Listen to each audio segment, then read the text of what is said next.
पहला प्रश्न दिल्ली से है, मेल के जरिए जो दीपक जी ने भेजा है। इन्होंने सिविल सेंट्रिक प्रश्न पूछा है और सिविल के बारे में इनकी जो क्वेरी आई स्क्रीन पर लेते हैं। इन्होंने मेंशन किया कि सिविल में इनका नाम है, इनफैक्ट इनके अकॉर्डिंगली वो डिफॉल्टर्स लिस्ट में है और इन्होंने आगे प्रश्न में जानना चाहा कि उसको कैसे हटा सकते हैं। इंटरेस्टिंग है बलवंत साहब, ये मतलब जिस तरह से सिविल में अगर इनका रिफ्लेक्ट हो रहा है, कुछ प्रॉब्लम हुई है डिफॉल्टर्स लिस्ट में, तो वो तो रिफ्लेक्ट होगी ही और आगे भी होगी। लेकिन ये इसको कैसे इंप्रूव कर सकते हैं, अगर आप इनको इन लाइंस पर समझा सकें, कैसे इसको सुधारा जा सकता है जो प्रॉब्लम है। देखिए सौरभ जी, ऐसा है कि जैसे दीपक जी का बता रहे हैं कि उनका नाम सिबिल के डिफॉल्टर के लिस्ट में है, तो उसका एक इमीडिएट इम्पैक्ट तो ये होता है कि ये कहीं पे भी क्रेडिट कार्ड या लोन के लिए एप्लीकेशन करेंगे तो वो जो लेंडर है वो पहले सिबिल को अप्रोच करेगा और वहाँ से इनकी रिपोर्ट मंगवाएगा। और चूंकि ये डिफॉल्टर है या उनका जो एडवर्स रिपोर्ट आ रही है सिबिल में, तो उनको लोन नहीं मिलेगा। और जहाँ तक प्रश्न है कि ये कैसे सुधारा जा सकता है, मैं एक सब व्यूअर्स की जानकारी के लिए बता दूं कि ये जो सिबिल में जो आपके रिकॉर्ड्स है वो कम से कम 7 साल तक के लिए रहते हैं।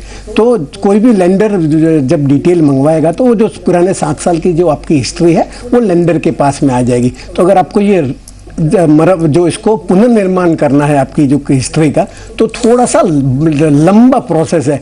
तो मेरा सुझाव रहेगा, 2 रास्ते हैं, या तो आप एफडी के अगेंस्ट में क्रेडिट कार्ड ले लीजिए और उसका समय पर भुगतान कर दीजिए जब ड्यू होता है, या फिर आप कोई सिक्योर्ड लोन जो आपके पास कोई टेंजिबल सिक्योरिटी है, जैसे अच्छी सरेंडर वैल्यू की इंश्योरेंस पॉलिसी है, शेयर्स है, यूनिट्स वगैरह है, एनएसए वगैरह है, तो आपके भले आपकी रिपोर्ट अच्छी नहीं है फिर भी चूंकि आप टेंजिबल सिक्योरिटी दे रहे हैं लेंडर को, तो लेंडर आपको लोन दे देगा और लोन को आप बाकायदा time to time regularly service कर दीजिए, तो जिससे आपकी जो हिस्ट्री है वो करंट वाली हिस्ट्री आगे आ जाएगी और पुरानी हिस्ट्री पीछे चली जाएगी। तो इन ड्यू कोर्स ये पुनर्निर्माण हो जाएगा, पर यह बहुत लंबा प्रोसेस है। मतलब आप समझे कि आपने अभी क्रेडिट कार्ड ले लिया और 2-4-6 महीने में आपका क्रेडिट स्कोर और क्रेडिट रिपोर्ट इंप्रूव हो जाएगा तो मुश्किल है। परंतु अगर आपको भविष्य में भी अगर लोन लेना ही है तो इसके अलावा कोई दूसरा रास्ता नहीं है आपकी क्रेडिट हिस्ट्री इंप्रूव करने का। जी, तो ये एक प्रक्रिया है जो थोड़ा टाइम लेती है, लेकिन आपका अगर कुछ प्रॉब्लम हुई है तो इस तरह से आप इसको इंप्रूव करने के लिए आगे मूव कर सकते हैं। ये डिटेल्स को स्क्रीन पर हम रन कर रहे हैं और न केवल जिस बैंक के साथ आपके साथ ये प्रॉब्लम हुई है, लेकिन दूसरे लेंडर्स भी आपको आगे बैंकिंग सिस्टम में किसी भी प्रकार का लोन लेने में काफी प्रॉब्लम्स होंगी। तो इस तरह से आप इसको लेकर आगे मूव करें। और बलवंत साहब, इंडिविजुअल्स अपना सिबिल स्कोर खुद भी मंगवा सकते हैं, उसका भी एक प्रोसेस रहता है। अगर आप उसको भी ब्रीफ टच कर सकें, फिर हम नेक्स्ट क्वेरी की तरफ मूव करते हैं।